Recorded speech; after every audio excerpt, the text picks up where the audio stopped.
আজ আমরা class 12-এর political সায়েন্সের একটা প্রশ্ন নিয়ে একটু আলোচনা করব। প্রশ্নটা হলো, মার্ক্সবাদের মূল সূত্রগুলি আলোচনা করো। ঊনবিংশ শতাব্দীর মধ্যভাগ বা শেষ ভাগে এঙ্গেলসের সহযোগিতায় কার্ল মার্ক্স মানব ইতিহাসের যে জড়বাদী সংক্রান্ত যে বিশ্লেষণ করেছিলেন, তার উপরে তিনি যে বিজ্ঞানসম্মত দার্শনিক তত্ত্ব উপস্থাপিত করেছিলেন তা মার্ক্সবাদ নামে পরিচিত। এইবার আমরা এই মার্ক্সবাদের মূল সূত্রগুলি কী কী তা নিয়ে একটু বলবো। প্রথমেই আসা যাক দ্বন্দ্বমূলক বস্তুবাদ। মার্ক্সের এই যে দ্বন্দ্বমূলক বস্তুবাদের মূল কথাই হলো, এই জগৎ বস্তুময়। জগতের প্রতিটি বস্তু একে অপরের উপর নির্ভরশীল, আর এই বস্তু জগৎ কোনোভাবেই অচল নয়, তা সর্বদা পরিবর্তনশীল। এরপরে আসি দ্বিতীয় পয়েন্টে, ঐতিহাসিক বস্তুবাদ।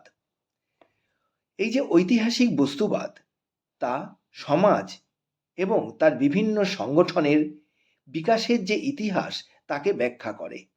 শুধু যে ব্যাখ্যা করেই থেমে থাকে তা না, বরং এই তত্ত্ব ভবিষ্যতের সমাজ ব্যবস্থা কেমন হবে সে সম্পর্কেও কিন্তু চিন্তাভাবনা করে। সমাজের মূল কাঠামো বা প্রকৃত বুনিয়াদ হল অর্থনৈতিক ব্যবস্থা, আর এই বুনিয়াদের উপর গড়ে ওঠে ধর্ম, আইন, রাজনৈতিক প্রতিষ্ঠান, নৈতিকতা প্রভৃতি। এর পরের পয়েন্টে আসা যাক উদ্বৃত্ত মূল্যের তত্ত্ব। পুঁজিবাদী সমাজ ব্যবস্থায় শোষণের প্রকৃতি ব্যাখ্যা করতে গিয়ে মার্ক্সবাদ উদ্বৃত্ত মূল্যের তত্ত্বের কথা বলেছে। এই যে পুঁজিবাদী সমাজ, সেখানে উৎপাদনের যে উপাদানগুলি আছে তার মালিক হলো পুঁজিবাদী শ্রেণী। আর এই পুঁজিবাদী সমাজে পুঁজিবাদীরা যে পুঁজি তৈরি করে তা হচ্ছে শ্রমিককে শোষণ করে। তার অন্যতম আরেকটি মাধ্যম হচ্ছে উদ্বৃত্ত মূল্য। একটু বুঝিয়ে বললে আরো বুঝতে সুবিধা হবে। শ্রমিক সারাদিনে শ্রমে উৎপাদন করে এবং সেই উৎপাদনের যে মূল্য তার সামান্য অংশই শ্রমিক কিন্তু মজুরি হিসাবে পায়। বাকি যে অংশটুকু থাকে সেটা হচ্ছে উদ্বৃত্ত মূল্য, আর এই উদ্বৃত্ত মূল্য যায় হচ্ছে মালিকের কাছে। এটাই হচ্ছে মুনাফার অংশ, এই উদ্বৃত্ত মূল্য। আর এই উদ্বৃত্ত মূল্য পুঁজিবাদীরা আত্মসাৎ করে তারা কি করে, শ্রমিককে শোষণ করে থাকে। এরপরে আসি শ্রেণী সংগ্রাম তত্ত্ব। শ্রেণী সংগ্রাম তত্ত্বের প্রধান কথা হলো, আজ পর্যন্ত পৃথিবীতে যত সমাজ ও সংগ্রাম দেখা গেছে তার প্রত্যেকটিতে দুটি পরস্পর বিরোধী শ্রেণীর অস্তিত্ব কিন্তু রয়েছে। যেমন ধরা যাক মালিক ও শ্রমিক শ্রেণী। মার্ক্সবাদে বা মার্ক্সীয় দর্শনে শ্রেণী ও শ্রেণী সংগ্রামের যে তত্ত্ব তা কিন্তু একটি গুরুত্বপূর্ণ বিষয়। মার্ক্সের মতে মসৃণ পথে কখনোই সমাজের পরিবর্তন সম্ভব নয়। সমাজের পরিবর্তন এবং সমাজের বিকাশ ঘটেছে শ্রেণী সংগ্রামের মাধ্যমেই। তাই তারা শ্রেণী সংগ্রামকে সমাজ বিকাশের চালিকা শক্তি হিসাবে মনে করেছেন। যেমন ধরা যাক, পৃথিবীতে প্রথম শ্রেণীবিভক্ত যে সমাজ দেখা গিয়েছিল সেটা হচ্ছে কৃতদাস সমাজ বা দাস সমাজ। সেখানে প্রধান দুটি শ্রেণী ছিল, একদিকে কৃতদাস ও অন্যদিকে দাস মালিক।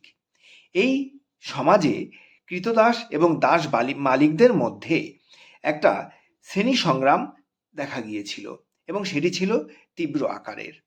পরবর্তী সময় আমরা এই দাস সমাজের পরে আমরা দেখতে পাই এমন এক সমাজ যেখানে একদিকে ছিল শোষক সামন্তপ্রভু আর অন্যদিকে ছিল শোষিত ভূমিদাস শ্রেণী।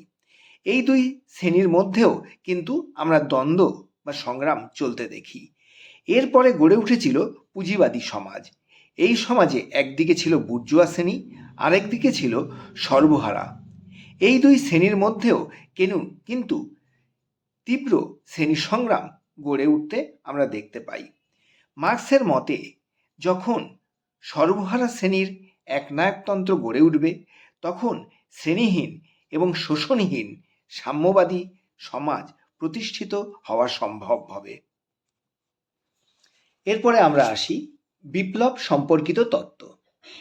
মার্ক্সবাদ অনুযায়ী বিপ্লব হলো এমন এক সামাজিক প্রক্রিয়া যার প্রভাবে পুরনো সমাজ ব্যবস্থা ধ্বংস হয় এবং নতুন প্রগতিশীল সমাজ ব্যবস্থা গড়ে ওঠে। যে শ্রেণীতে বৈষম্য রয়েছে, মানে বৈষম্যমূলক যে সমাজ, সেখানে আভ্যন্তরীণ দ্বন্দ্বের ফলেই বিপ্লব দেখা যায়। মার্ক্সের মতে বিপ্লবের ফলে সব রকম সামাজিক, অর্থনৈতিক, রাজনৈতিক শোষণের অবসান ঘটে এক শোষণমুক্ত এবং শ্রেণীহীন সমাজ গড়ে ওঠা সম্ভব। এবার আমি আসি রাষ্ট্র সম্পর্কিত তত্ত্ব। মার্ক্সীয় মতবাদ অনুযায়ী রাষ্ট্রের আবির্ভাব কোনো একটা আকস্মিক ঘটনা নয়। শ্রেণীদ্বন্দ্বের ফলেই সমাজে এক বিশেষ শক্তি হিসাবে মানুষই রাষ্ট্র নামক এই প্রতিষ্ঠানটি সৃষ্টি করেছে।